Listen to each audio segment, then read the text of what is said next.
And we're jumping into a new season of basketball here. We're going to talk mostly about movies. But this is Ass. I am Adam, And I'm Steve. and this is Adam Steve Show. We're going to talk about movies in a second, but I just want to say thank you to Steve for joining our Dynasty League in basketball. Steve, I'm putting you on the spot right here, right now. Who wins the NBA Finals? What's the matchup? Who's winning? It's gonna be the Pistons all the way. Pistons over They're who? they're gonna be from the worst team to the best team. I don't even know. Um, does Houston work? Houston Rockets. There we go. Yeah, I'm going with the Knickerbockers over the, I don't know, Thunder. It's going to be a very blue and orange NBA Finals, baby. But I respect it, even though you started 0-1. yeah, really badly too. But enough about sports. Sports are dumb. We're talking about movies here. I'm covered in sports. Let's talk about movies. Steve, what do you want to talk about first? Jumping back as far back as I am in the little diary anyway on Letterboxd, we'll go to The Substance. Now, this is one that I didn't know a whole lot about going into it, and that's kind of how I like to go to movies. I'm going to Rumors later today, don't know a whole lot about that one, but I'm excited. But with Substance, I just kept hearing stuff about how weird it was. That's all I kept seeing was, oh my God, this is so weird. But holy shit, this movie is a very interesting experience and honestly might be one of my favorites of the year right now. Demi Moore, not really a huge fan of her past work. I haven't been in her like audience anyway. Like I don't know too much about her career before this, but this is like a career defining role, especially when it comes to the story they're telling of an aged person who might have been more attractive by industry standards back when she was younger, but as she's getting older, she's falling out of those graces and kind of wants to do anything to cling on to that past. And even when it comes to maybe some cosmetic work or some drugs, perhaps. So the story is it's not the most like, when it comes to like the bare bones of it, like it's not really like the craziest story out there, but the things that happen within the confines of said plot, some of the craziest stuff you'll see all year, and especially some of those visual things that I still haven't got from my mind. Yeah, I watched it the day after it came out. I remember I woke up early to go do it because my buddy, the worst person I know, Zach, he watched it opening night and he claimed right away it was like one of his four favorite movies of all time. Like definitely his favorite of this year. Yeah, he was very sure about it too. And so I wanted to go see it, and I heard, like you said, oh, it's weird and it's crazy. So I'm like, I need to see this right away. I chose it over Transformers 1, which I was very excited for.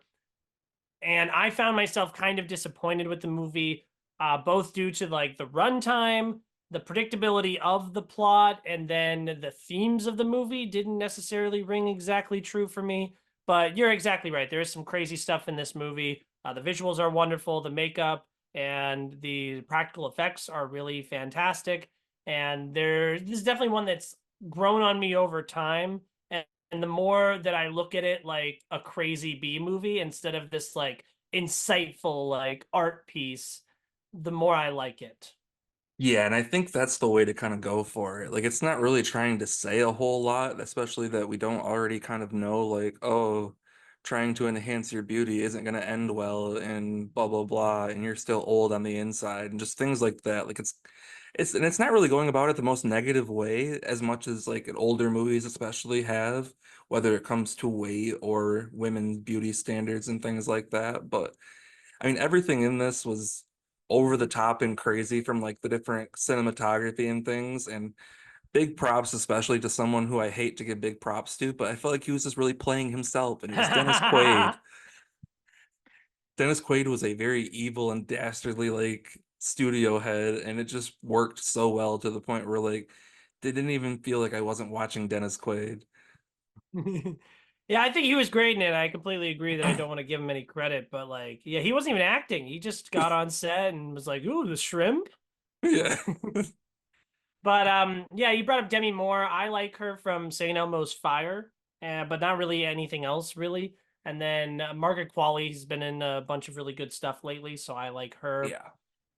I think the problem for me with the movie, because you say it wasn't really trying to say, I mean, I think it was very obvious that it was like, like you said, it's about beauty standards in Hollywood and how they cast aside women in Hollywood once their looks go away. But I had a hard time sympathizing with the main character in this movie because she kind of sucked. Like, she doesn't have any discernible like friends, family, hobbies, anything else that she likes to do or is really good at outside of like whatever little workout show that she does. She actively seeks out the approval of a monster, Dennis Quaid. Like she does all this because she wants to look the way that he wants her to look, like as if there's no other options in the world. Like I made this joke the other day, like we're about to have a female president. You really want me to believe that an older woman has no purpose in our society anymore, and she can't do anything? You're not hot. Well, then you're dead. Like, just go cry in your big mansion, your really nice penthouse.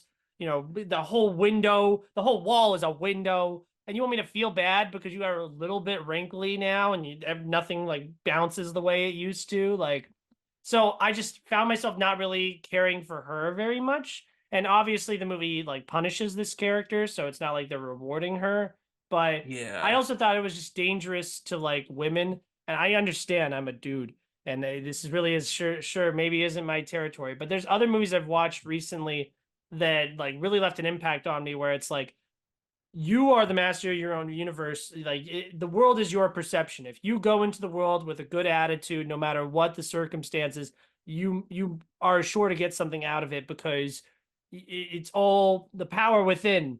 You know what I mean? Whereas Demi Moore is doing the exact opposite of that. She is judging her entirety of her self-worth based off of like what the media and what the studio heads think.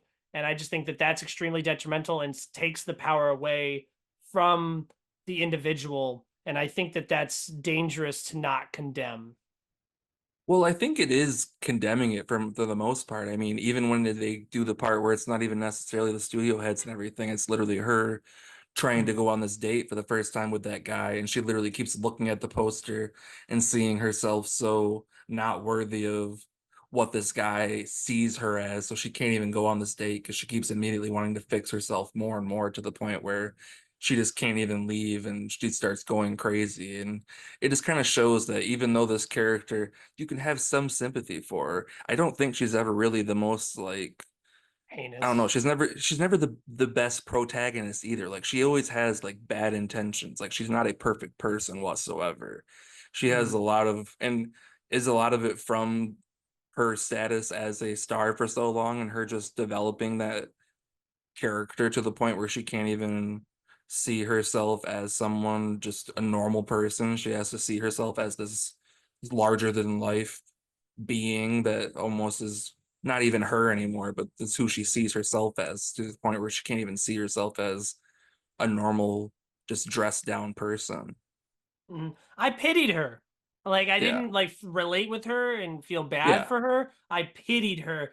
And then so since we're here for 2 hours and 20 minutes, I'm like, it's a really grating experience because you know kind of where this is gonna go. You know she's gonna abuse the system and whatever. And I will say, like, the climax of this movie is nuts, and they did exactly what I wanted them to do.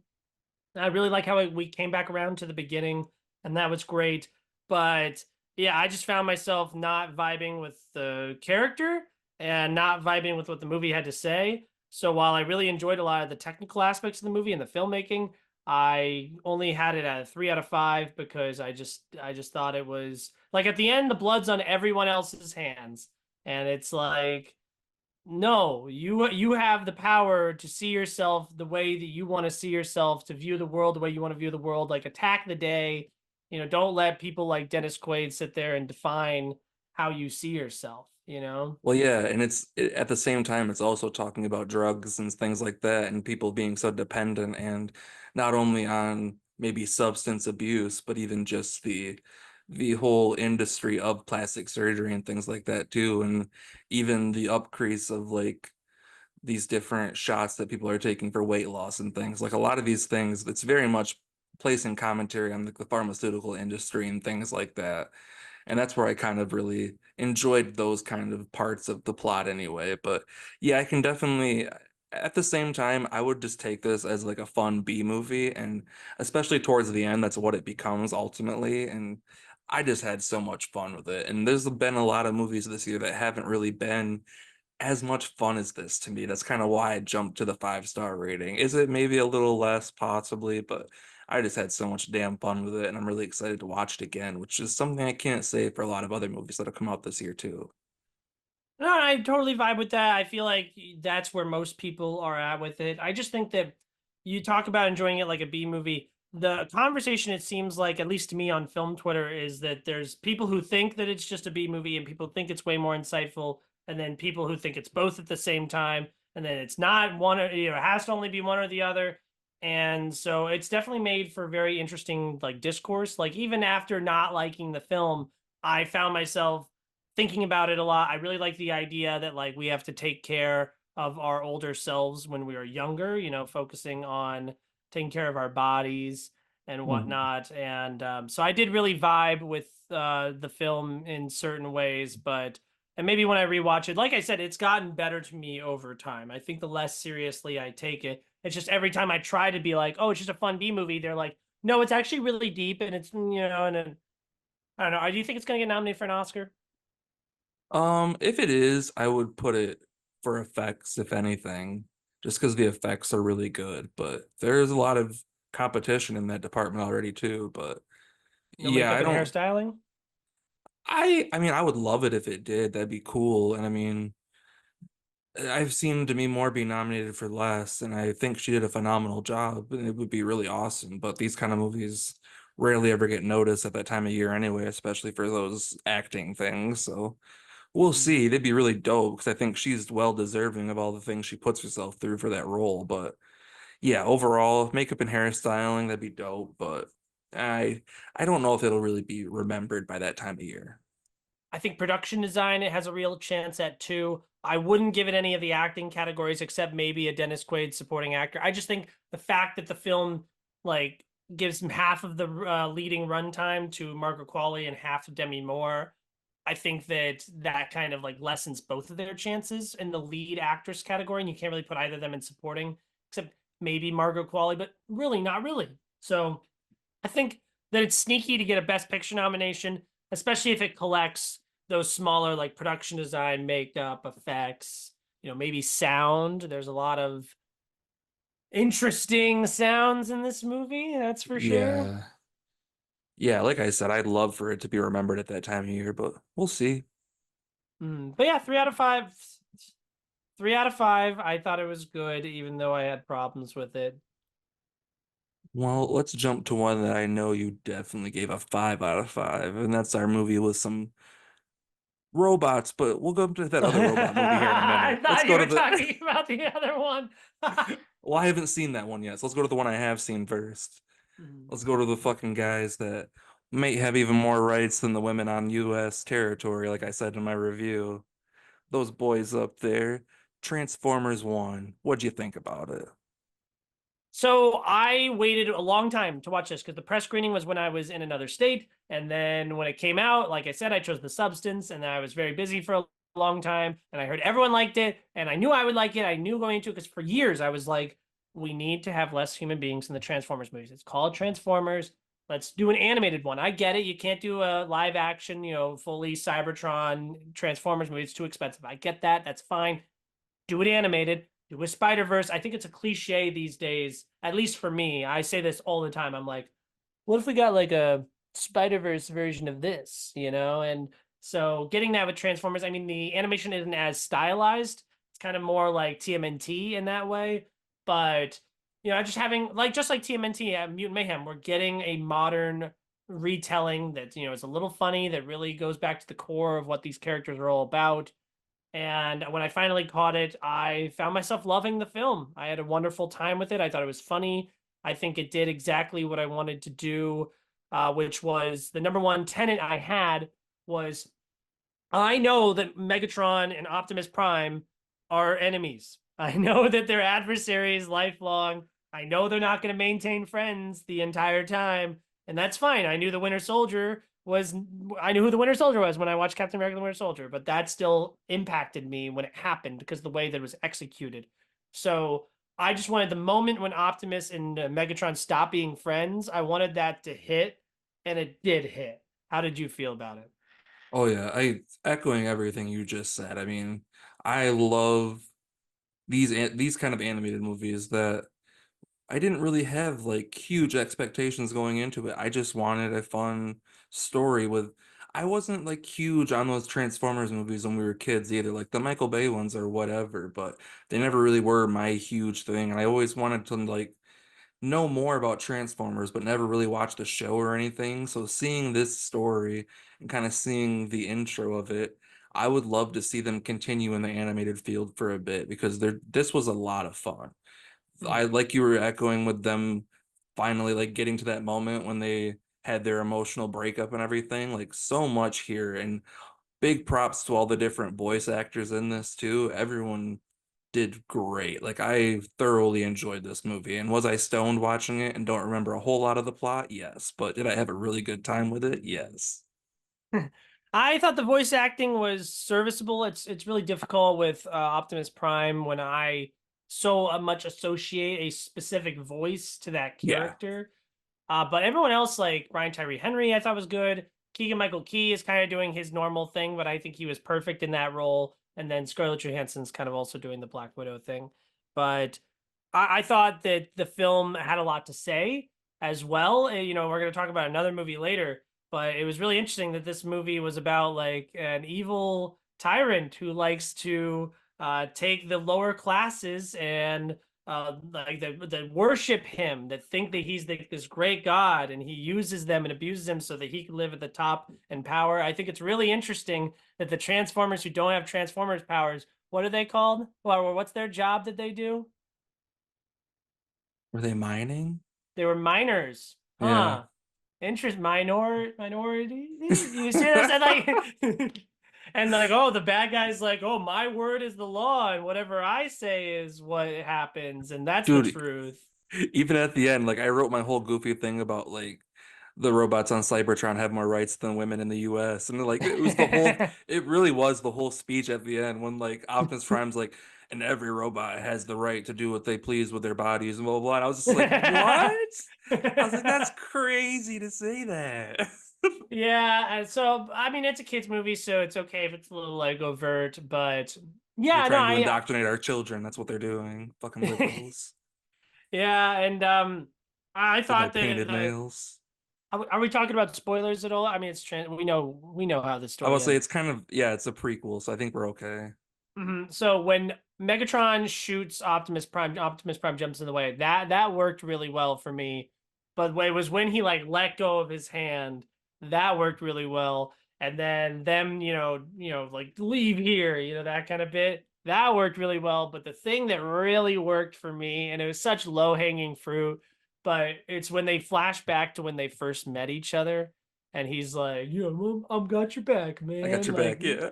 oh, I was like, no, because I know he won't one day. And oh man, I got emotional, man. I thought that was really good.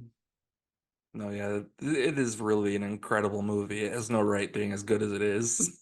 Yeah, it's super fun. The race scene is super duper fun. Which, by the way, the Yeah, movie reminded me of Robots from 2005. Do you remember that movie? a bit. Yeah, I actually had it on DVD when it was new. I've only watched it a few times, but That old movie is also about a world full of robots living in a robot city, and there's the higher yeah, class robots and the lower class robots, and there's a big race like chase scene at one point that they felt very similar. And yeah, it was just the exact same movie, except this one didn't have a character named after their butt. You remember Aunt Fanny? I do. Very, very, very. When you said it, it really popped right back into my head. She's like a Yeah. red robot that has like a. Doesn't she wear like a She has a apron too? giant butt. Yeah, she has an apron, and then they hide in her butt at Yeah. one point. And then Robin Williams is a robot, and he dances to Britney Spears. Like they Yep. hit me, baby, one more time, and he like beats the guys up while he's singing it. I remember that. So, and no one liked that movie, but we like this one because it's got the big franchise name on it. My favorite joke of all time is when Bumblebee. It's not even a joke. It's just the way he goes like, "I get to work for the government." Yeah. I laughed out loud in my theater, and I was the only one. But like, that's such a funny thing to be so excited about, you know? Yeah. Oh. But yeah, Transformers 1 was a lot better than I was expecting. I gave it a 4 out of 5. I might even move it up when I watch it again. I give it a 5 out of 5, and I suck because like I think every single one of the 5 out of 5s I've given this year is better. I think that it's not as good as either Spider-Verse or Transformers. I think it's sorry, or TMNT Mutant Mayhem. I do think it's better than every animated movie that's come out this year, which I know is blasphemic because people think The Wild Robot is the greatest animated movie of all time, which I thought was good, but like a generous 4 star if you ask me. And then same thing with Inside Out 2. And then don't even talk to me about Garfield. No, we'll get that out of the way right now. Don't fucking waste your time with that trash. Holy shit. I literally popped it on one day when I was going to work. I was like, I'll have this on. Dude, I literally got part way in and I was like, okay, this is the story we're going with. And I was like, okay, he just found his dad and that's all we're doing. It was so fucking predictably boring and like literally just everything about it was just so it was everything that everyone expected Mario to be, in my opinion. Like very lifeless and had nothing. Like I had more fun with Mario because it had just a bit more going on at least. This movie, ignore it at all costs anyway. But jumping back to Wild Robot real quick, let's just if you just give me like maybe like a couple minutes, just tell me what even is it about? Because I really have no idea. Oh, have you seen The Iron Giant? Mm-hmm. Yeah.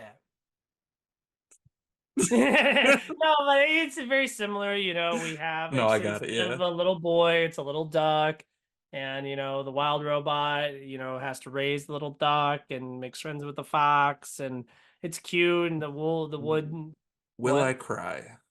Yes, I didn't, and I was upset that I didn't cry, but most people seem to be crying. I don't really know. I mean, like it's don't get me wrong. I mean, you've seen the trailer, right? I don't even, I have, but it's been a while to the point where I can pretty much say I haven't because I don't remember it. Well, the big cry moment is in the trailer. I won't remind you of it because I don't want to. It's like I want you to go in and experiencing it how you want. But yeah, no, like so I knew. Well, that being said, I worked on it a lot, so like I was very inundated with the movie, and I was hotly anticipating it too because I had such high expectations for it. So I will say that like it's interesting because it's based off of a book, and they're making a sequel based off of the second book, I believe. And the plot of this one, like you kind of know like everything that's going to happen, but then like we kind of went on a side quest like midway through the movie, like we kind of accomplished our objective, and we're like, well, still got like 45 minutes left here. Let's do something. But no, it's cute. It's good. There's good voice Would acting. you It's would you say the side quest was like a detriment to its own thing, or was it actually good? I don't know, because the movie's a little like over 90 minutes. I think it's like 100 and something minutes. So it's kind of like, why did we need to add this in? You could have just had it at 90 minutes. But it did really want to emphasize the sense of like community. And I think it's good for the themes.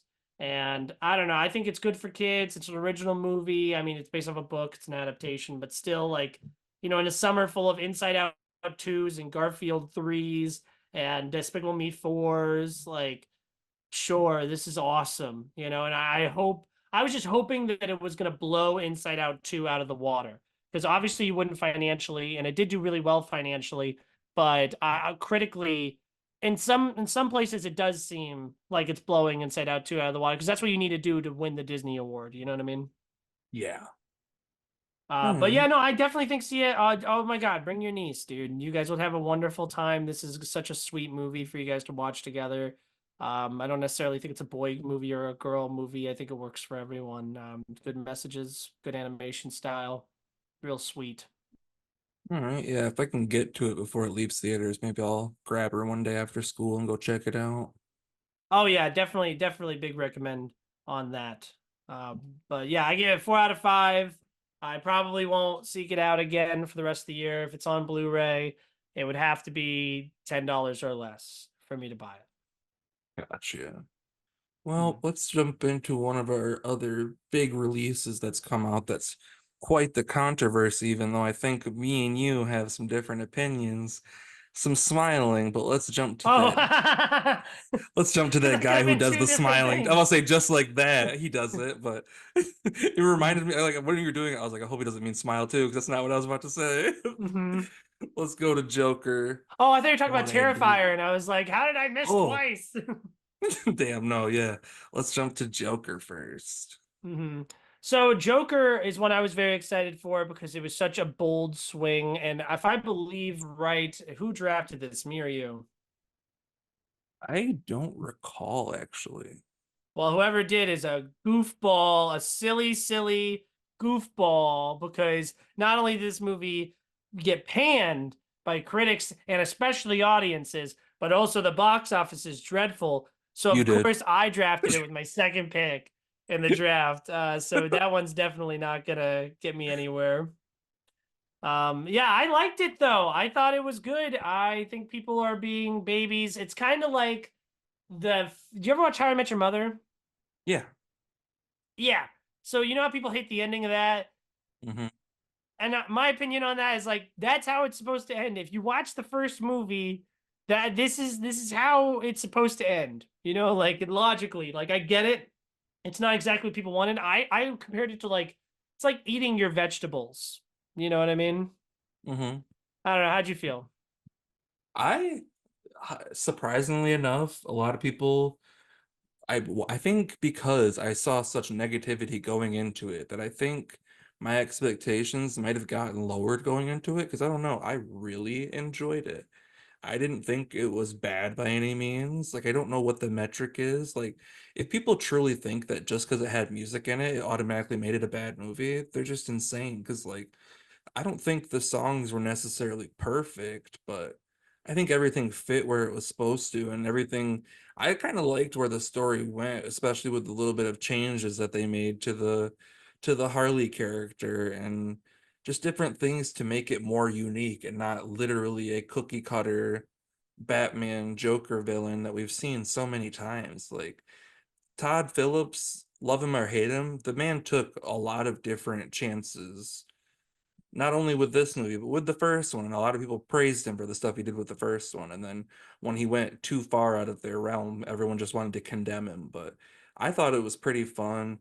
I enjoyed a lot of the different supporting actors too. Like we had Mr. Gleason, Brennan Gleason.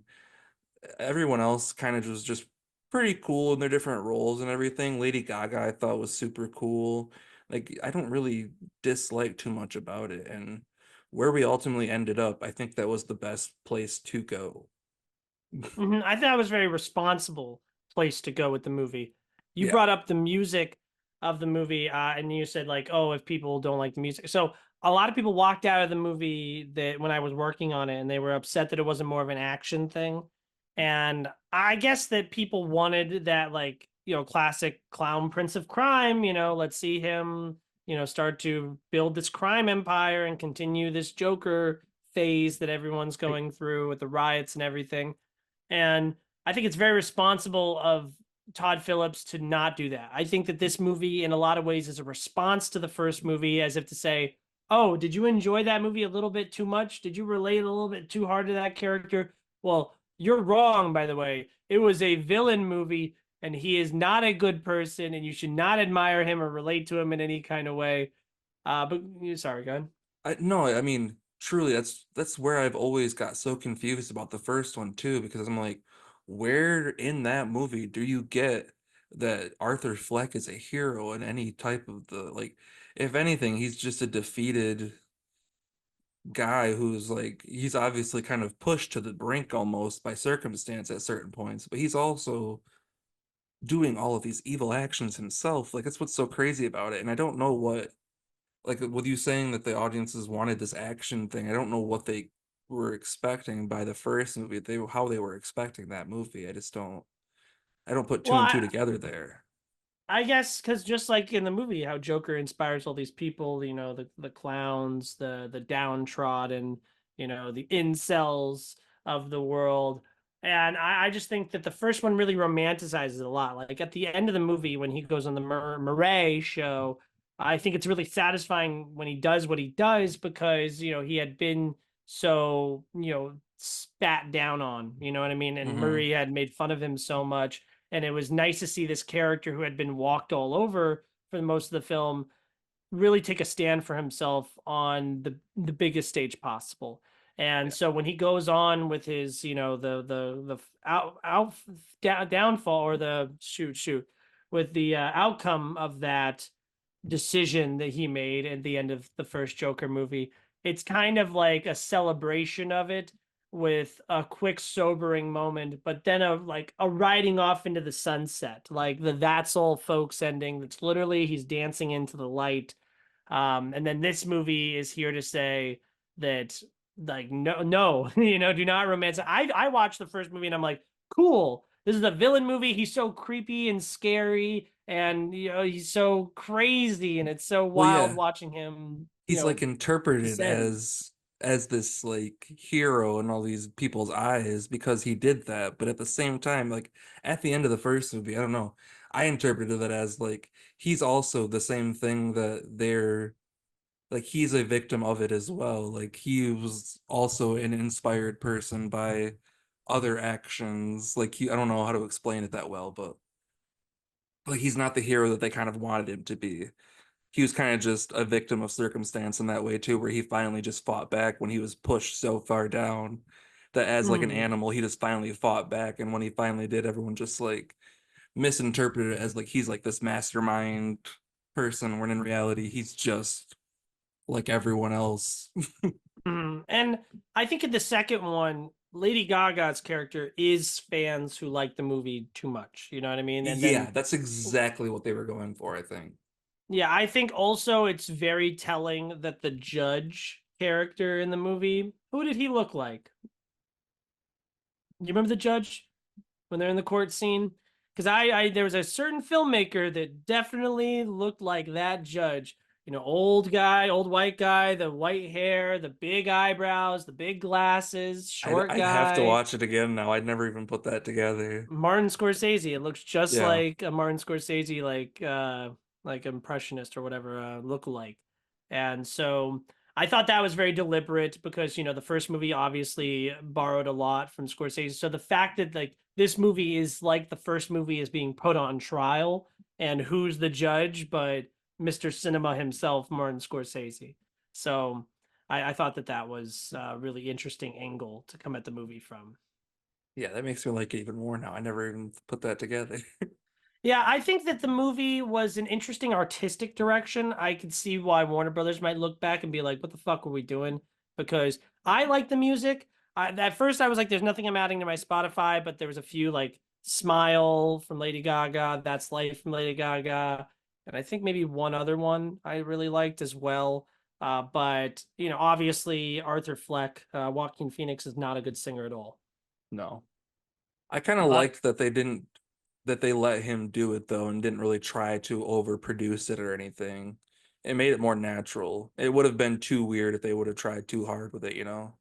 I completely agree. I like bad singing because it feels more genuine and real, like a real. Because when I sing, it's bad singing. So when I hear a real singer singing, I'm like, "You're not like me." You Yeah. know, it's hard to relate to them. When I hear Joaquin Phoenix do it, I'm like, "I could do that." And yeah, me, same, my guy. But I think that the title is, I understand the point of the title, but from a marketing standpoint, that's awful. Music, having it be a musical, I love that from an artistic standpoint. From a marketing standpoint, it's terrible. Lady Gaga, I don't think is a big box office draw. You know, we saw House of Gucci be a major failure, and then A Star Is Born, that was pretty decently big, but I don't even know what it did box office wise. But I don't think it was like a world beater or anything. I think it definitely raked in some change, especially with it just being a music thing and Oscar season, I think with it multiply releasing too.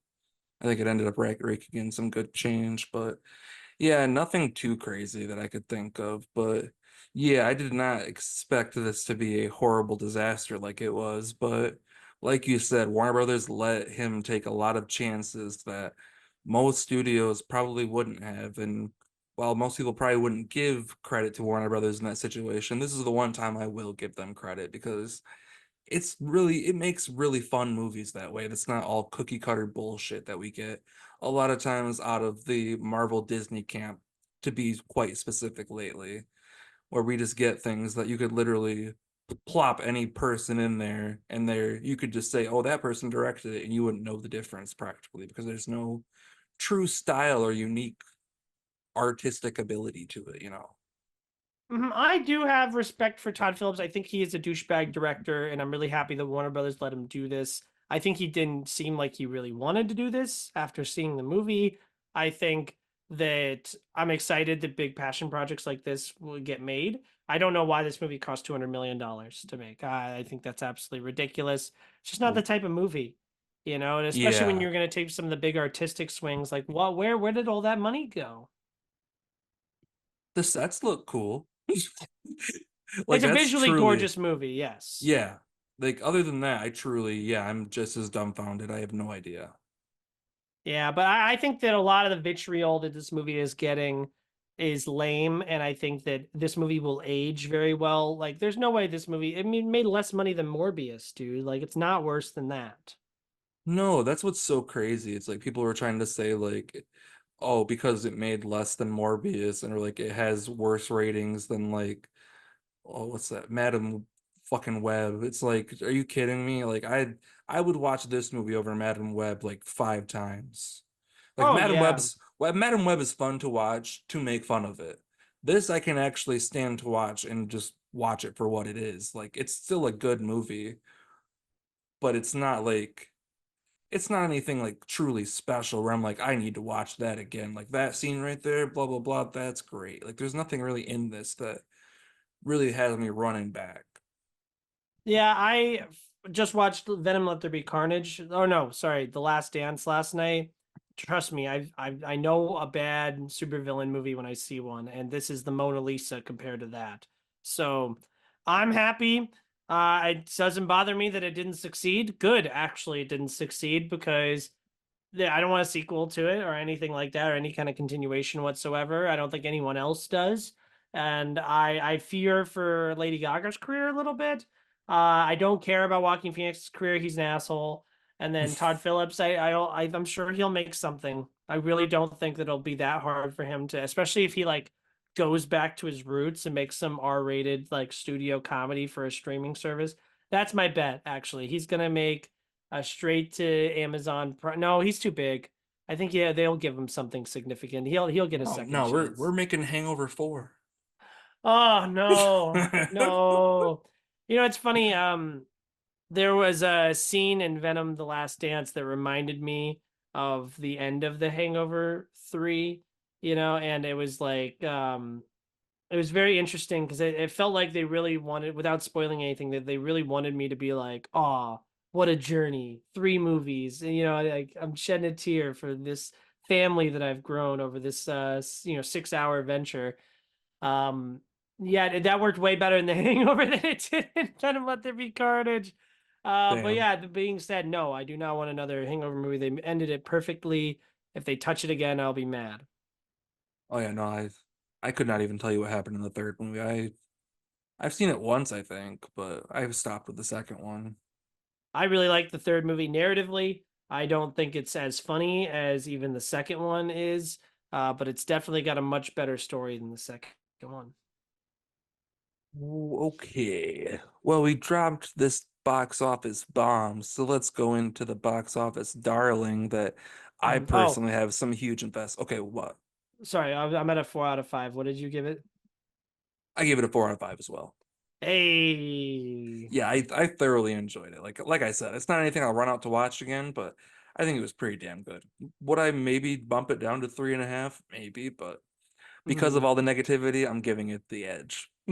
Well, see, here's the thing with Joker. I love clown movies. Any movie with a clown in it, and I'm immediately down. I'm immediately there. I honestly, I defy you to pull up a clown movie that I don't love. Let's jump into Terrifier 3. No. No, yeah, actually, I want to let you start the conversation with Terrifier and I'll wrap it around. Since you've Okay, actually just now jumped into basically the entire trilogy in about a week, so that is true. I did Terrifier well, I have not seen All Hallows Eve and I have not seen the Art the Clown short, but I have seen Terrifier and I I thought think just to interrupt you for a second, I think you have seen the Art the Clown thing, like because the original Terrifier short is part of All Hallows Eve. So once you see All Hallows Eve, I think you'll actually see that. But at the same okay. time, don't really recommend All Hallows Eve. It's fine. It's a cool name. I named one of my short films All Hallows Eve, and I remember that I saw that that movie already exists, and I was like, fuck. But yeah, so I watched not All Hallows Eve. I watched Terrifier, and for a movie that cost $35,000, it was great.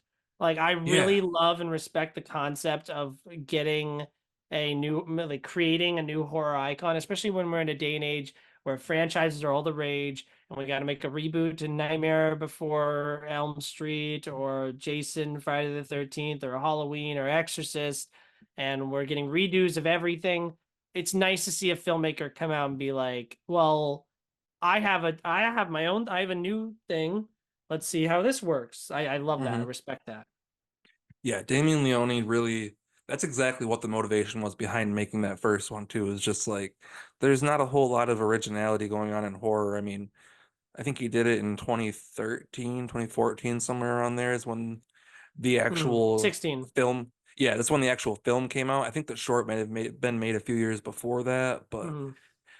regardless, the whole thing was truly like he was a huge horror fan growing up and just wanted to create a new horror icon that people, because people still attach themselves so hardcore to a Michael Myers, a Freddy Krueger, a Jason Voorhees, all these different properties that have existed for well over 30 years now. And even though a lot of them have been getting different remakes and things, there are a few of those that still have not even seen the light of day because of lawsuit issues with Friday the 13th and different things like that. So Mhm. horror fans were itching for this kind of thing to come out. So, and the first one, like you said, was made for less than $100,000 practically, and then the sequel was made for I hundred think a thousand few. dollars. I'm about to say yeah, $100,000, and some of that was even crowdfunded, and then this new one was made for like 2 million. So Yeah, like 1 million. Yeah. yeah, so there's truly no money really being put into this, and that's kind of also a motivation behind Damien Leone too. Like he's got like contacted by bigger studios who wanted to give him larger budgets, but because he wanted to keep it unrated and to keep creative control over it because people would not let him make the kind of things that he puts in these movies, Hmm. whether off screen or not, even just in plot. And that I respect too. Like they're, I'm not a big gore guy, but they really do go for it with a lot of the gore. I think the second film, well, because a lot of people were upset with the first film for being misogynistic. I didn't seriously take the movie serious enough to really come up with a take like that whatsoever. I mean, were the women the most No, like and I mean admirable truly characters? No. look back at 70s and 80s horror, it is quite literally misogyny is horror genre that is goes hand in hand. Yeah, which I'm not like excusing misogyny in these horror movies. I'm just saying that like it was 90 under 90 minutes, and that was a huge thing for me. I didn't care about any of the human scenes. It was just, padding for the Art the Clown scares or kills, and that was great. So when the second one comes out and he's like, well, I am not sexist, guys. I'm gonna really make sure that I beef up the story and the main character, and I'm gonna do a final girl, and she's not gonna be sexist. She could be a good role model for women. And I just don't think that I think Damien Leone is great at doing the I don't think Terrifier that was the stuff. motivation by any means. I just want to put that out there.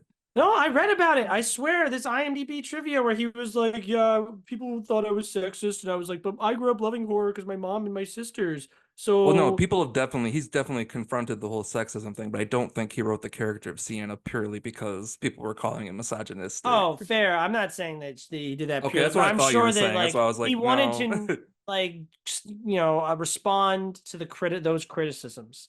So maybe she herself, the character, isn't an exact response, but the film in total definitely was like trying to be mindful of how they were portraying women compared to the Yeah, but at the first. same time, I mean, it's very reminiscent to, I mean, I relate this series a lot to the A Nightmare on Elm Street series, especially with just the different I see that. overarching plot and everything. And I see her character a lot with Nancy too. So I don't know. I can definitely see that being part of it, but at the same time, I mean, Art does not respect women any more than he does in the first movie in this one, whether Fair. it And comes to well, that and bedroom is that scene people's too. problem that the murderous villain didn't respect women? Like, Well, yeah, that's the funniest part about it too. It's like people have said these things, and it's like Art is very much the most equal opportunity killer, even more than Jason or Michael or anything, because man, woman, or child, regardless, he will do whatever he wants to do in the sake of art. Yeah, like so that never bothered me. But the thing that bothers me in the second one is it's like 2 hours and 18 minutes, and it's like I already don't like the story. I'm happy you tried to put effort into beefing up the story and the characters. It's not what I want here. I give me 90 minutes of Art the Clown kills and scares.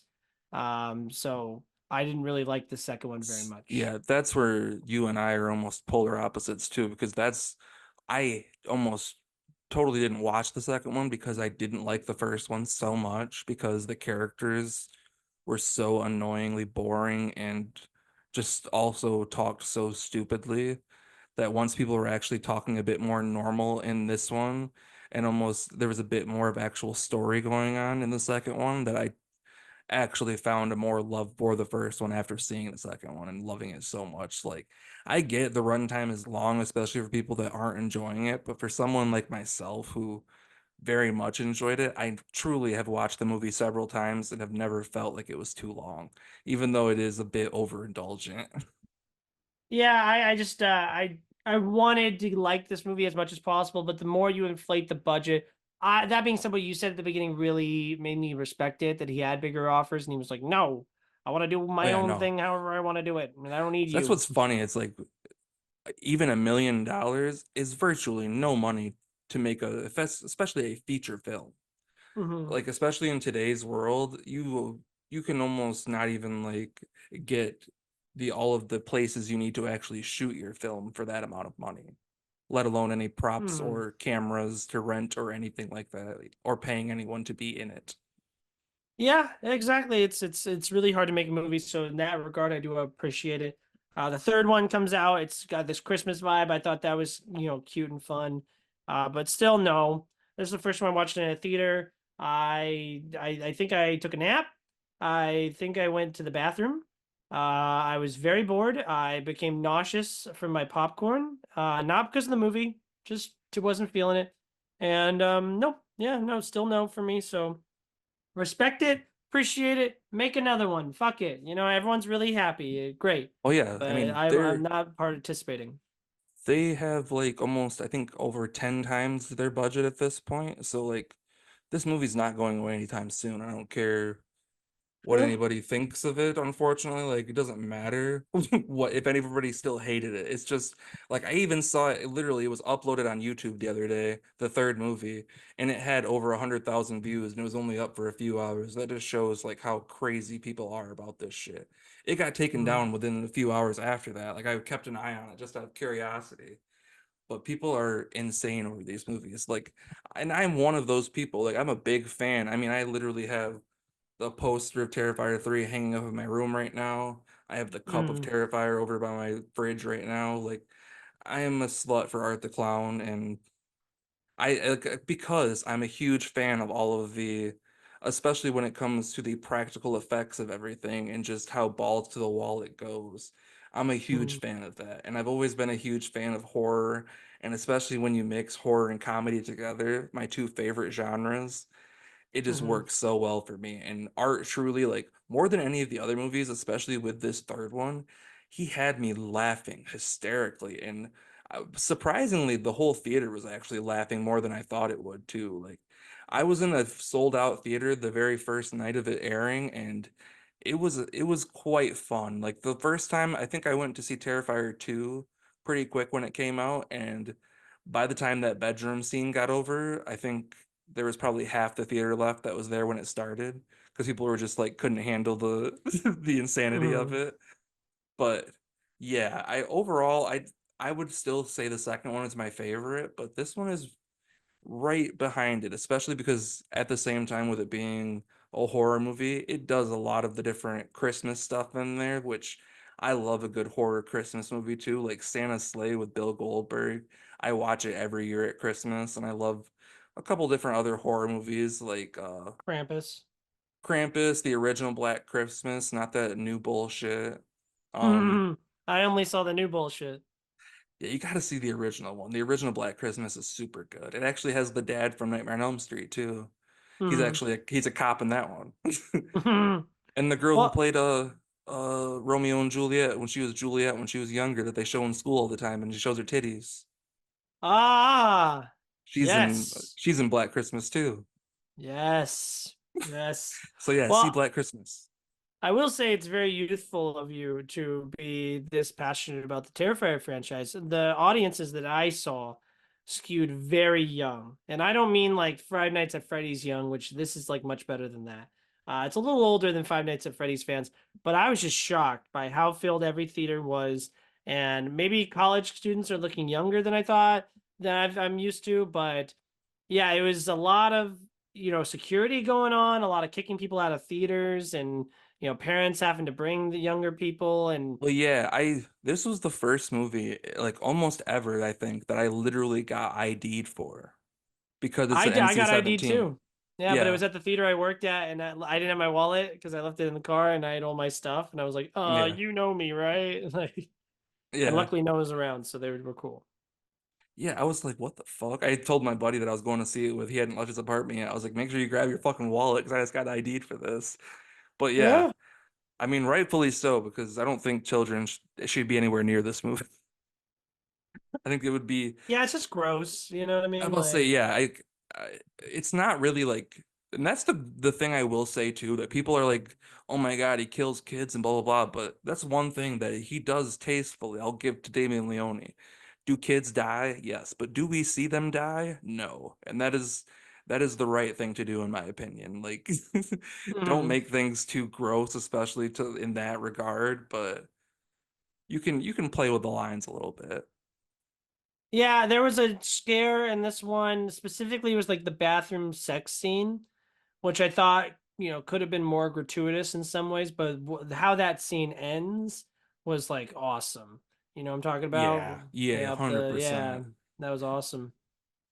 Yeah, they take it in some directions, especially with some of the kills. I don't think anything truly impacted me as hard as especially the bedroom scene in the second one still. Like that viscerally still like is just under my skin to try to experience that. Like nothing really has gotten in the third one really got to that level for me. Like the Mm. opening scene I say might be the most it came close to, but Maybe I'm a hardcore badass motherfucker because none of these movies phase me. I haven't been phased. I've seen gore. I've seen every Saw movie ever. no, yeah, You know. I wouldn't even say it's the gore. It's the repeated repetitive screams I do not really care for sometimes. Loud Hmm. screaming, I get very uncomfortable. Yeah, don't we all? I'm at a 2 out of 5. I thought it was too long again, even at was it 2 hours and 4 minutes? I think that's too long. I still don't care about any of the characters. This one, what happened to the little boy? What happened to the younger brother? Well, they He has said he nothing to died. do. They said he died? You didn't pay attention to that? No, no, no, no. I'm talking to no, no, no, no, not the boy at the very beginning. I'm talking about the boy No, no, that no. her younger brother. Jonathan. Yes. He, That's what art they never really explicitly like showed him ever dying, but he like put the glasses on the head or whatever, like trying to say that it was him. That's what he tried to make Sienna think anyway at one moment, but I think he's still alive. I think they kind of left that open-ended ish on purpose. Oh yeah, for the next movie. Oh yeah, I had a pitch. I want to see what you think. So we just did a Halloween. The Terrifier 2 is about Halloween, right? And then Terrifier 3 is about Christmas. So why don't we do what holiday would you want next actually? Let's see if we align. Do you want them to stick with the Halloween the holiday theme, or do you want just a standalone kind of thing, or let's continue the trend? I have a good idea for the trend continuing. Just give me your pitch because I can't think of anything at the moment. On Valentine's Day, love's in the air, pink, close to red, color of blood, where our young, protagonists are getting a little bit older, so maybe we tackle their relationships and, you have hearts everywhere and you can kind of do the Deadpool marketing thing where you're like, oh, go out on Valentine's Day for this romance film, you know? Yeah, I definitely like that. I mean, I wouldn't be mad if they picked it up right where they leave off, even still like right after Christmas. But yeah, if they went to holidays, I think Valentine's Day would be the natural place to go with it. I mean, shit, with as goofy as this is, You couldn't do Easter. I'm sorry. Do not do Easter. Oh, I mean, they definitely could fuck up Easter. They already did some Jesus stuff in this one. They could definitely play Mm. around with some stuff there, but honestly, I wouldn't be shocked if they tried to do that at this point. But honestly, St. Patrick's Day could be funny, but I don't think there's a whole lot really there. I don't really see anything else with the other holidays. I think Mm. you could really mess around though, especially like doing some more, I don't know. I like a more haunted housey vibe, but I don't know how you could do that with Art the Clown. Well, that they kind of did that in the second one, right? A bit. They did like the theme park thing. Oh yeah, yeah. You mean haunted house? Okay, I see what you're saying. Yeah. I don't know. I think it's fun and it's fine. I'm sure there'll be like 7 of these, and that's fine. And I'm happy that there's new stuff coming out that people are really passionate about and buying I don't know. popcorn and dressing I, up. s- I see at the same time that I don't think, well, at some moments, Damien Leone is certainly a bit overindulgent. I don't see 7 in its future. At the rate they're going, I'd be shocked if they don't stop at least 5. I think 5 would be a good stopping point. Do you think anyone not named Damien Leone will direct a Terrifier movie in his lifetime? No, I don't. Just because he has, I mean, yeah, I really don't because he has such passion for it and everything, and just the way he talks about it. Like I said, he wouldn't even let studios give him more money to have any creative input. So I can't even imagine him giving up even just a little bit of creative input, even if he ultimately was like the executive producer or anything still. Hmm. Okay. Well, yeah. Well, let's keep doing it. Let's keep doing it No, I forever. mean, truly, Art the Clown is raking, like, especially for the budgets they have. This man is becoming not even just a cultural icon, but in film, this is one of the biggest success stories in a very long time. Oh yeah, and that's great for cinema, and I'm It's happy for especially for cinema. independent cinema more than anything, because that's going to give people that might even just be like lower end producers more confidence to take bigger chances, or not even bigger chances, but just more often take chances on someone who doesn't have a name like a fucking Spielberg or oh, I'm the son of this person who's already well known at least, or some shit like that. Just take a chance on somebody who has this weird fucking idea, but can appeal to the masses. You know what I'm saying? Oh yeah, no, and this is great for all those things. Hmm. I wish I liked it more. I do. But yeah, 2 out of 5. No, yeah, 4 out of 5 for me. I welcome more, and I will be there opening day. Hmm.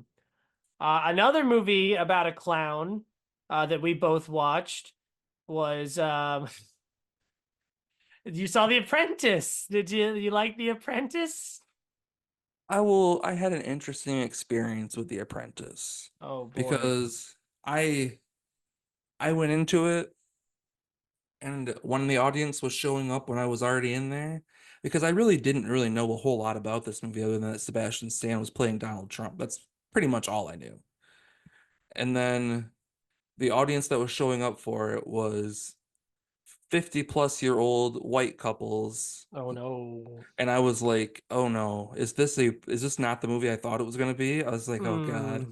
And then once it was getting further in, and at the beginning, I'll be honest, when they were painting him as a bit more sympathetic with his father and everything, I was like, what the fuck are we doing here? I was like, are we Hmm. truly trying to glaze up this man right before the election with this kind of shit? And then Hmm. we get a bit further in and we start to see this man become who he truly is. And that's when I truly started to love it more and more. But even before that, this movie is very well made, especially when it comes to the cinematography and things like that. They shoot it very much in close-ups and the camera moving around quite a bit where it almost feels like newscast slash like documentary style. And I feel like that really adds a lot of I don't know, it adds a lot to the emotions of it all and making it feel like while it is still a real story, it makes it feel even that much more true because you're in the room with him when it's happening and everything. Like my favorite part of the whole damn movie is like when he's having the conversations with like his doctor and shit when he's like, I can't exercise because the body has like a battery and that will take away from my battery and everything like that. He's like, exercise Hmm. is bad for you. Yeah, he's a nut, man. So it's interesting that you say that. Did the people in your audience seem to like it? You know, I think I misread a couple of them when they first walked in. Some of them definitely liked it, but I feel like there were a few of them that definitely had some grumpy faces on their at the end. Hmm. No, I knew it was like a hit piece, and you talk about them glazing him and making him seem sympathetic at the beginning. I did think it was interesting to like see him as like a human being. Like Yeah. that's super interesting because I've never seen him act like one of those before. But I mean, the movie is exactly what the title says. You know, you're not really getting the presidency here. You're getting this relationship between him and Steve Cohen, played brilliantly by Jeremy Strong, which I'm not a fan of Succession, but I know he's really popular and iconic in that. And when he's like, given the spotlight in this movie, which is like a good third of the film, like I hope he gets nominated for supporting actor. He is wonderful in this. You know, he's Yeah, very I commanding. I am also not very familiar with that show, so he was basically an unknown for me. But yeah, he was fantastic in that role. And it was just the whole thing of like Trump basically becoming him in a crazy Mm. way was just so weird. But also like it's something I truly didn't know this man really existed until all of this movie, and like I want to know more about to know if this was all like especially like the fucking Art of the Deal, the book that he's known for. It was basically fucking stolen. I was like, everything this man is just a fucking lie. And that's what was so Yeah. funny. It's like, while I will say the beginning was glazing him up, they did a great job at totally just ripping that back apart. Especially like the scene that I will not forget for a while was the whole thing of like when his dad was like basically like dementia, didn't really know what the fuck was going on, and he was basically trying to Oh, steal all the sign money. this. Yeah. Yeah. Oh, that was so I was just like, sad. oh my God. I was like, that's just so accurate from what I know of this man. Yeah, I think that one of the things that's so impressive about this movie is everyone and their mother can do a Trump impression. So it's really hard, especially when you see it on an SNL every week. It's really hard to do a performance and have it be taken seriously and not feel like a caricature and not lean on those things that are more goofy while also still giving like an accurate portrayal of who this man was. And obviously, I didn't know a lot of like early Trump, so it's harder to speak on how well he did the beginning of the movie. But as the movie went along, I was like, yep, that's the man that I know. And, you know, the pursed lips, the hand motions, just the way he carried himself, the way he stood, the way he coiffed his hair, like the way he would speak, everything was just felt so true to him. And I don't know how much of this movie is real. But, you know, it felt, yeah, like you said, like an accurate depiction of the man that I know, you know? Well, and the funny part is like I learned after the fact. I think I saw an interview with the director or something, but they were literally like the Trump campaign was trying to like sue the director and like the studio that was putting it out, trying to say that it was like defamation and stuff, and like they were trying to affect the election and blah blah blah. And it's just so funny because like that just kind of proves to you that like he knows that there's at least some monocombs of truth to this, or else he would just be like, it's all a lie, even though I'm pretty sure he's probably gonna say that anyway. But it's just so Mhm. funny that he was so hell bent on trying to stop a movie of all things. Which is interesting because it says a lot about the box office, you know, when it comes to politics, because movies, right-wing movies, like Reagan's still out in theaters. I'm not, Am I racist? Is the what fifth highest grossing documentary of all time.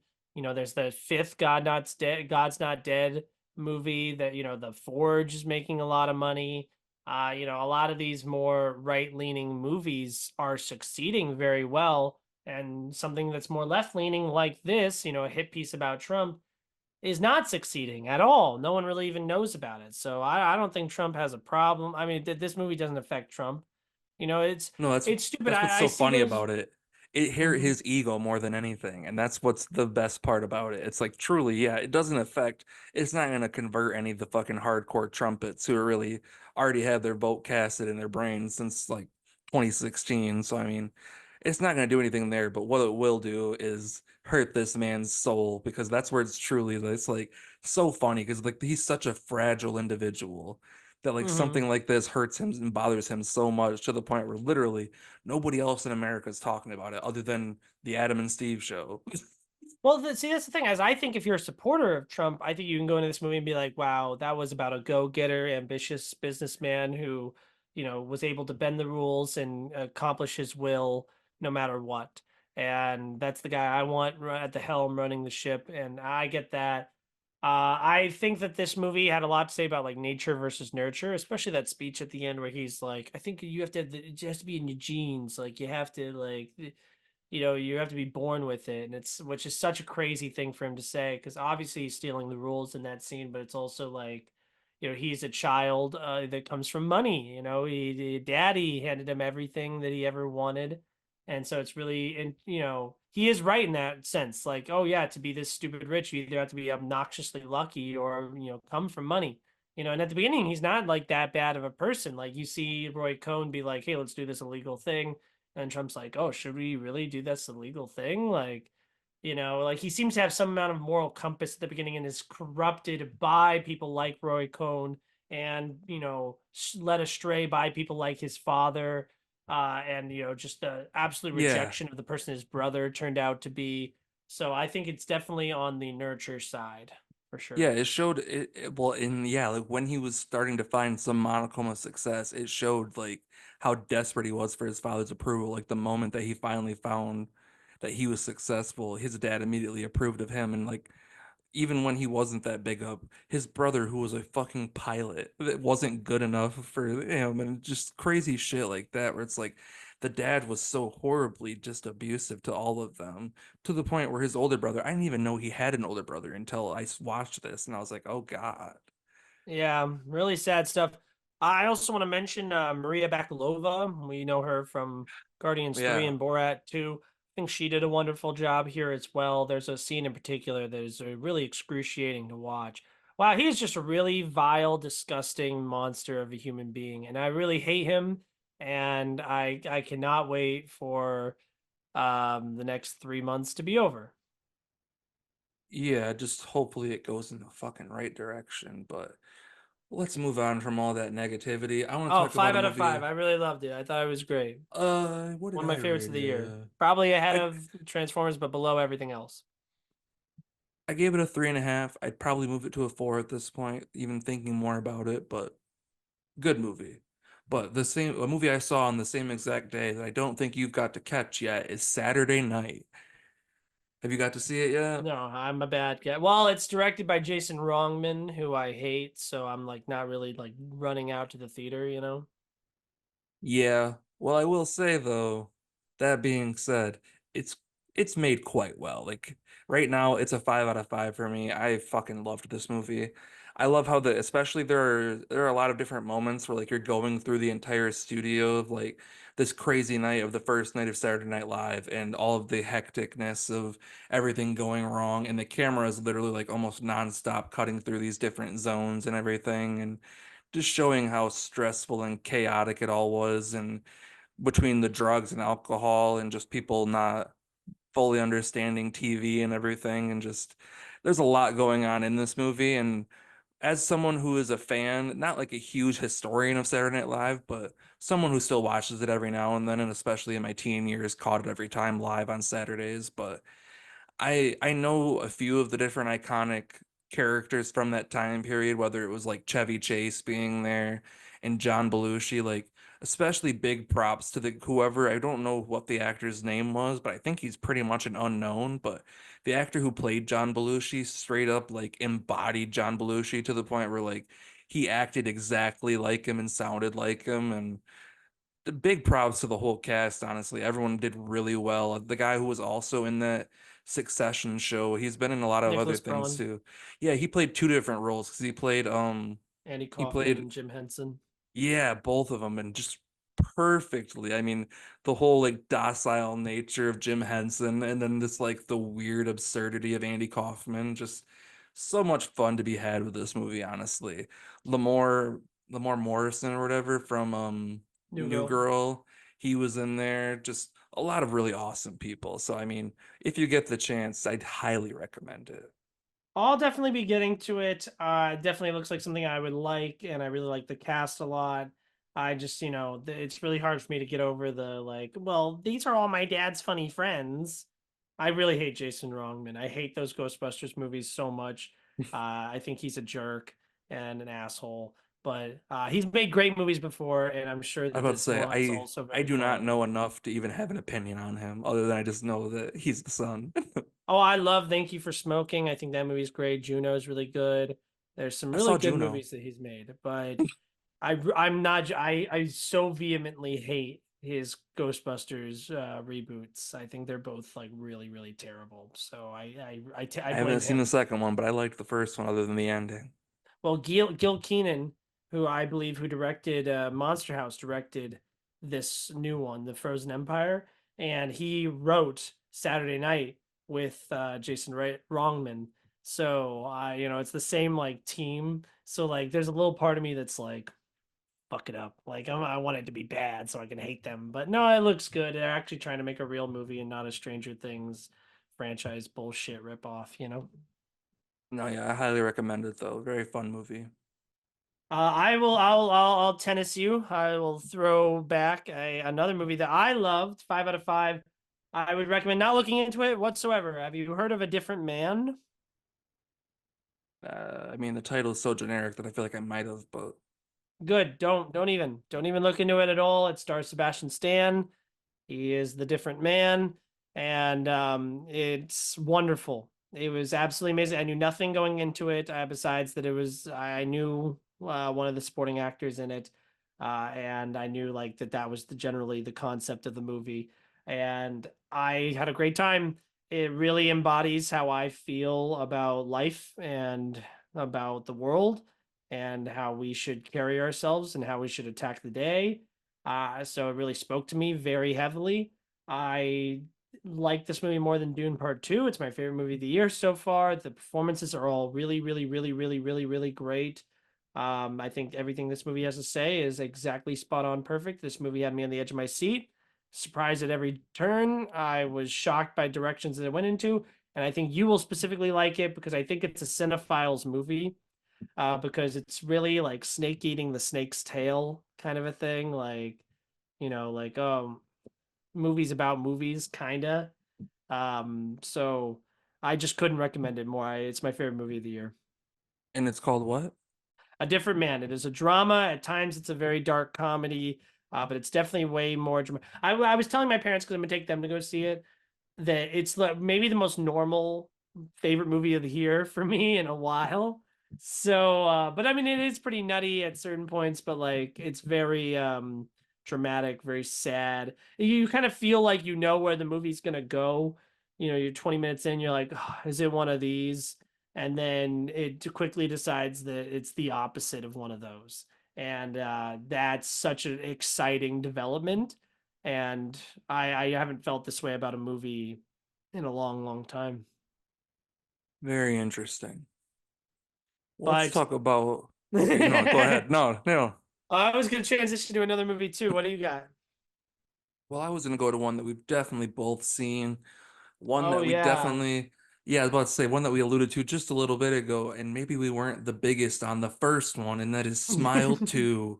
Now, straight up, I did not see the first Smile in theaters. It was during all of the pandemic stuff still. So I pretty much watched it on, I think it was Paramount Paramount Plus or Plus, something. definitely, yeah. Yeah, and I'll be honest with you, I fucking really hated that movie and hated that everyone was loving it. Like it made me hate it more that people were enjoying it because like other than the first like 15 minutes or so, like everything with that opening scene with the girl from the short, that is the best part of the movie. And then the rest of it I found very boring and like everything good in it, like all of the frightening things, they ruined in the fucking trailers. So like Yeah, that I movie I was agree. totally I'm not a destroyed. fan. Yeah, I didn't like I thought the first one was pretty mid. I think I gave it a 2. I will say the climax of that movie is awesome. But I was much more excited going into this sequel because I was like, well, there's an actual movie star. I mean, Naomi, what's her name? Naomi Scott? Scott, that's exactly correct. She was in the Aladdin movie. She's, Yeah. Charlie's Angels. She's in a few bigger things. So, a real actress. I like the pop star angle. Have you ever seen a movie called Perfect Blue? Yes, I have. Oh yeah, dude, remind me a lot of like that, like, with especially with all the paranoia and the stalkers and Yeah. this mystical like I'm being haunted by my head kind of thing. And so I was like it looked more stylized here too, so I was way more excited for this sequel than the first one, and I feel like I was rewarded for my faith. Yeah, exactly. Like as you knew, like I was texting you a little bit back and forth, and when I saw you give it the rating you did on Letterboxd, I was just like, "Are you fucking kidding me?" I was like, I did not like the first one, and I was not expecting this one to be anywhere near like good, just because I really Mhm. didn't like it. But I will eat crow when it comes to my opinion 2 weeks ago on this movie because this was awesome, way better than I expected it to be. As insane as it is to say for a movie that is called Smile 2, very fresh with a lot of its different ideas and everything. Like it still does some things, like it mimicking different people. Like that's not anything we're seeing too, like it's something we've seen several times before. Like it's nothing too original, but they do it in a little bit more creative of ways to the point where like I truly did not even catch on until they finally revealed it and I was like, "Oh shit." Like there were a few times where I literally had those moments where I actually felt a bit unsettled to the point where I was like, this movie is actually accomplishing something that the first one just simply could not do. And that was Mhm. just like actually entertain me and capture me with its story and Her performance. everything going on. Exactly. Performance especially like Naomi Scott. Like I was a big fan of her from whether like I enjoyed Aladdin for the most part and I think she was probably the best part of that Charlie's Angels movie that she was in too, but I hate both of I those. I like her as an actress quite a bit and yeah, she was fantastic in this. I mean, the fucking even from down from the scenes of her chugging those fucking water bottles, I was like, "Holy shit." Mhm. I was like, that took some fucking practice. I guarantee to be able to just do that like so many times. Like she does it throughout the movie, and it's just like at first I think someone said out like a row in front of me. They're like, "Why is she drinking water like that?" And then they explain it in the movie, but I was just laughing. I was like, I had the same exact thought. Yeah, this movie is kind of funny. I thought I had a decent sense of humor, which really carried it because it's a little over 2 hours. And I remember I was Yeah. like, "Oh no, Terrifier!" Because I did this with Terrifier 3. I did a double feature. But yeah, no, I didn't feel like it dragged on too long. I mean, I did feel like I knew where this was going, so the length did kind of a little bit, but the sense of humor kept me in it. And then I feel Well, like, sorry. no, go ahead. And then another thing that I feel about the movie that I would like to nitpick is a lot of jump scares, and just like it's really quiet, and then I close the fridge door, and then that's like the scariest thing in the world, and I hate stuff like that. But there's other stuff like with them in the hallway, all the smiling people in the hallway from the trailer, Yeah. that I thought was really great, and that was laughed at by everybody in my theater. So it's like maybe there's a disconnect between what I think is like good horror and like what the masses think. Yeah, I think this movie, like, while it does have a good amount of those jump scares, I think it did some of them really well to the point of like it didn't like put it at the exact time like you would expect it. Like they did some fun things in the editing where they kind of almost like drew it out a bit more just to have it feel a bit more impactful to someone who is just like, oh, whatever, it's just gonna hit me with that loud sound right then. But there were a Mhm. few moments that generally worked for me when it came to some of the jump scary stuff. But yeah, it definitely is a bit cheap. Not as cheap as the first one. Like the first one, that one was just jump scare after jump scare, and for no sake Mhm. other than just to try to fuck with you. Like, oh, it's just your boyfriend turning on a light. It's just annoying. Like this one actually had stuff to actually kind of freak you out. Like, oh yeah, I don't know if you remember, but the the boyfriend or whatever that ends up dying, that's Jack Nicholson's son. Yeah. And like, although he wasn't in the movie that much, the scenes he was in, even just doing the smile stuff, he fucking creeped me out. Like I still can see his like smile in my fucking like in my head right now. So like it was fun to Yeah, just I, see I that, enjoyed but that. It was but cute. yeah, I think the ending of this movie rocks. Like that's I exactly what I was remember. about to get to. I was just Mhm. gonna say that like while things were predictable in the story, you could see that ending coming, but the payoff of the ending still fucking top notch. Like it's one of my favorite endings of the year right now.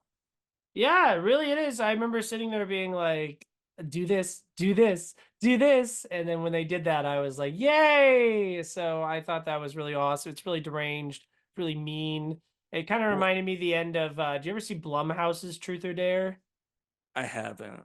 Dude, please, please, I'm begging you. That movie is so much fun. I think it's on my Vudu too. I think it is. But you I've watched almost watched it. Gettysburg the other day? Dude, that took me so long. I've kept falling asleep and I like kept watching it in chunks. Dude, I've never seen Gettysburg. That's on there because my brother bought it. Yeah, I have some questions. Yeah, they But like the it's not Civil a War. But yeah, no, this this movie reminded me of that, but this is much better than that movie as well. But I'm happy, that it's doing well and people seem to really enjoy it. And do I want a third one? Actually, maybe with the outcome Well, of this movie, maybe. I was just about to say, before this movie came out, if you would have told me Smile 3 is coming, I would have told you eat a bag of dicks. But after after that ending in the way, I mean, just between us, the way that ended, I really am curious to how it goes from there because the way the last one Right? ended, we kind of knew it was down to one person, but now we're open to so many possibilities at this point. Yeah, it's kind of like the end of Fallen Kingdom, the Yeah, Jurassic Park movie we saw together. But yeah, no, I'm excited. I'm happy. I like this just movie. just hope for the follow-up to that ending is actually something worth watching. And then I love the marketing, the viral marketing. I was watching a Mets playoff game, and then there was people standing right behind home plate with the green shirts, smiling, and that was really clever. I love it. So I'm really into that. I'm really into this movie now. I love creative horror marketing. It's some of my favorite shit. Oh yeah, but yeah, this is one of maybe my favorite horror movie of the year. I'm giving this one a 4 out of 5. Very, very, very fun, very good. I've been recommending it all week. Yep, I'm also giving it a 4 out of 5. Definitely check it out. Honestly, you really don't even need to watch the first one. There's Right? Don't nothing, even.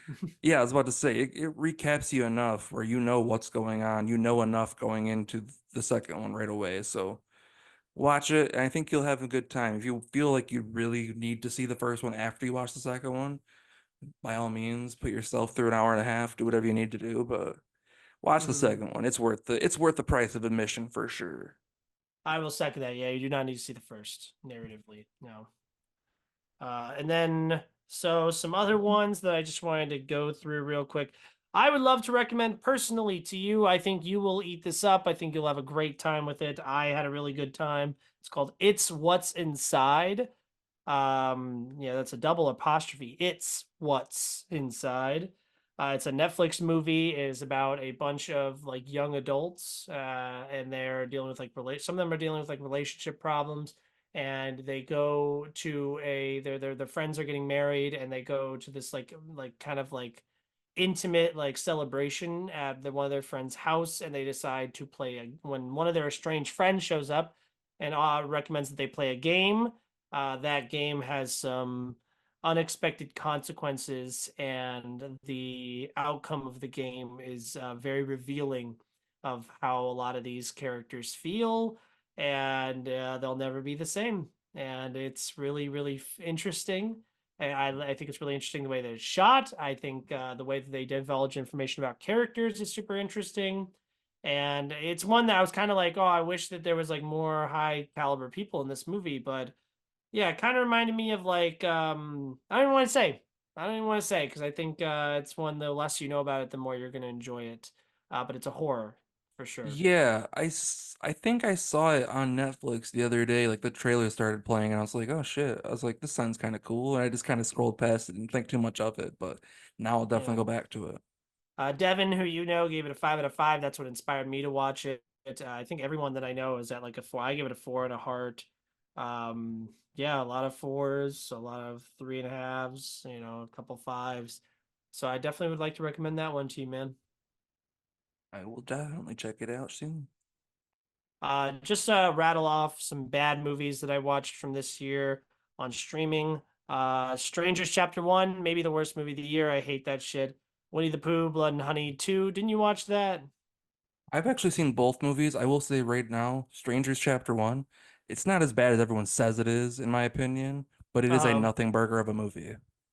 Oh, Strangers? Yeah, yeah. No, Like, I that think franchise pisses me off. Yeah, I don't hate it. I especially like the second one more almost than the first one at some points, just because it's more of like a slasher. Hmm. But I think this first one, like, while this movie, I will never watch it ever again. I'm really interested to see what the other two movies are going to be. I I think think as all I think three of it them are the worst horror movies ever. I think no, Terrifier but is I'm saying God like leave to them. chapter one is like I'm talking about the next two after it. Like there's because Hmm. there's already like three that they've already shot. they shot them like back to back. So I'm curious to see what these other ones are because this one, I just feel like there was probably more to it that they were just like, all right, let's just save it for these other movies. Yeah, well, I'm happy that jobs are being created, and I'm happy. I'm not happy. I hate these. The guy who the guy who directed this one directed Nightmare on Like Elm Die Street Hard or 4. something like that. He Yeah, directed Die Hard with a Vengeance, the second Die Hard. But or no, yeah, he directed Die Hard 2. Yeah. I was about to say Die And Hard 2 is yeah, Die Hard 2. yeah, and then he directed Nightmare on Elm Street 4. He actually directed Nightmare on Elm Street 4 first. Yeah, it's just a franchise that I hate. Winnie the Pooh, Blood and Honey 2 with more money, it's a little bit better, but still no. I loved it. Brothers is on Amazon Prime. That's with Peter Dinklage and Josh Brolin. Yeah. Not really that funny. There's one really hilarious scene. And then Lonely Planet, that was with the bad Hemsworth and Laura Dern. It's like a romance. It's on Netflix. Really bad. You should probably Never have heard of it. chemistry between your two leads if you're going to make a romance movie. That's just my Aren't they like 20 years recommendation. apart in age probably by this point? Yeah, and it's bad. It's bad. Just to rattle off some that I thought were like mildly good, because I think that's everything that it was bad. Yeah. So mildly good. His Three Daughters, actually pretty good. I liked Megalopolis. I'll come back to that in a second. Wolves is okay. My Old Ass is actually pretty good. I really wanted to shout out Resball was okay. That's a LeBron James movie about Native American basketball players. And Piece by Piece was okay. Woman of the Hour is okay. Killer Heat is okay. Kato Lake is okay. Back to Black is okay. Tuesday's okay. Turtles all the way down though is pretty good. All right, going back to Megalopolis. Do you actually think that I would like that movie?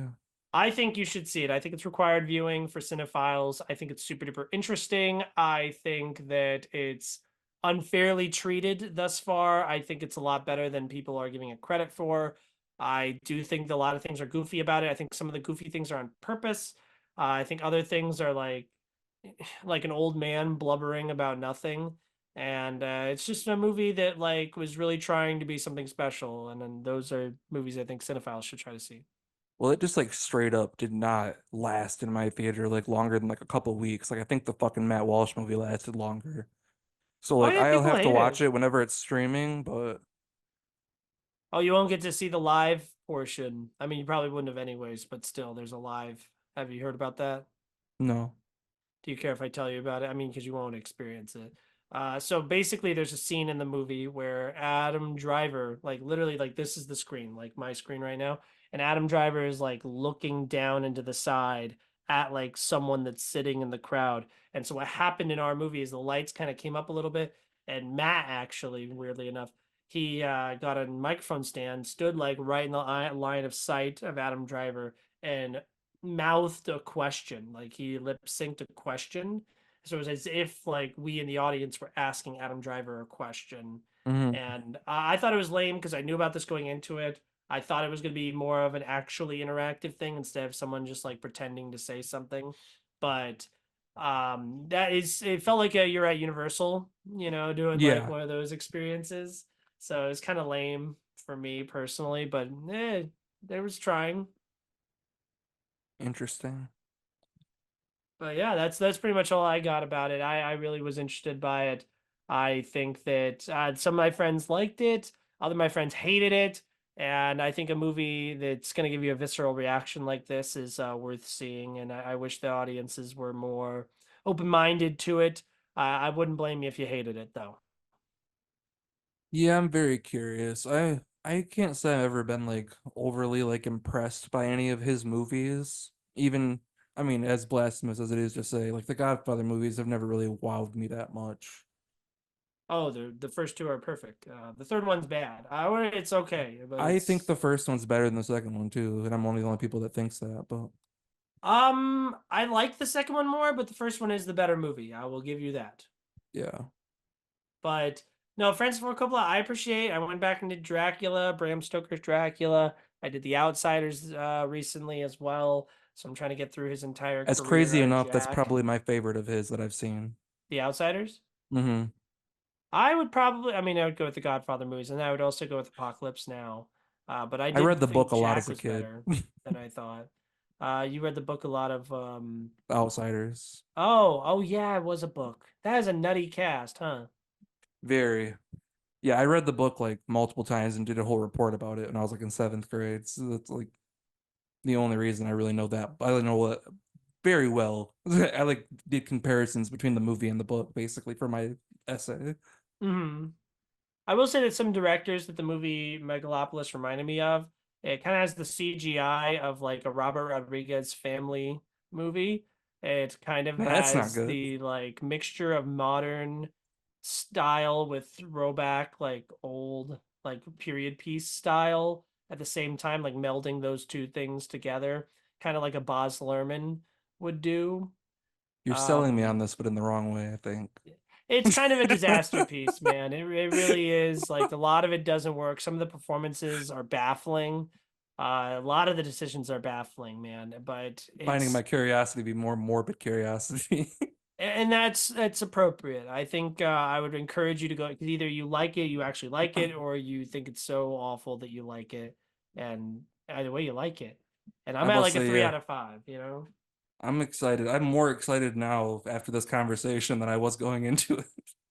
Yeah, no, you should see it, man. It's a really interesting flick, and Adam Driver is one of the better actors working today, in my opinion. I mean, he's not great in the movie, except when he goes like, "So come back to the club." It's a I brilliant like it. line, I like really. his soup line. Oh yeah, Good good soup. soup. He's awesome. But movies are dreams. Movies are really dreams. I'm seeing Nickel Boys tonight. Have you heard of Nickel Boys? No. It's 2 hours and 20 minutes. It's an Oscar contender. It was just delayed until December, so it's supposed to be really, really great. I'm really excited for that. And here, and We Live in Time, and Saturday Night, and I'll And be getting to all these movies. I'm gonna go see a Kate Blanchett movie here in about an hour or so called Rumors. I don't really know anything about it, but I'm Oh, I heard excited. it's good. I heard it. Yeah, I heard positive things.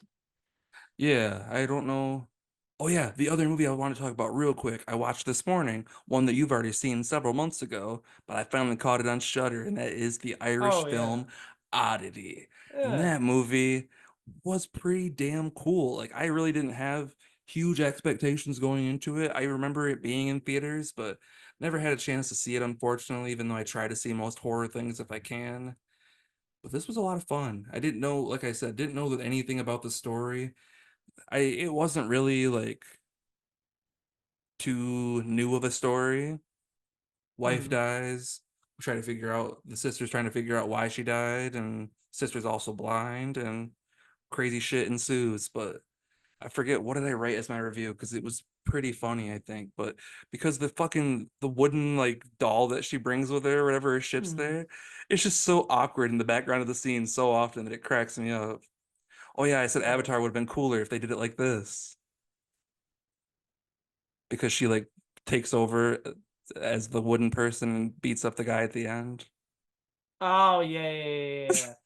Yeah, I got you. So James Cameron take notes. Yeah, I thought it was a very enjoyable movie. I thought there was some creepy stuff in it. I thought that the drama that the characters were experiencing was pretty interesting. I gave it like a 3 out of 5, I believe. Let me look it up actually. I want to say give it a three. Yeah, I gave it a four. Yep, you gave it a three. Spooky Yeah, enough, flew by for me. Is what you wrote. it did. It did. 98 minutes. Good little movie, man. Yep, Good it little definitely movie. is definitely one of those horror movies that didn't overstay its welcome for sure, and it just had all those little creepy moments, but nothing too like overly jump scary like some of the smile things. It was just a really fun movie to especially come out of Ireland with no one you really can recognize in the cast or anything, just a unknown movie.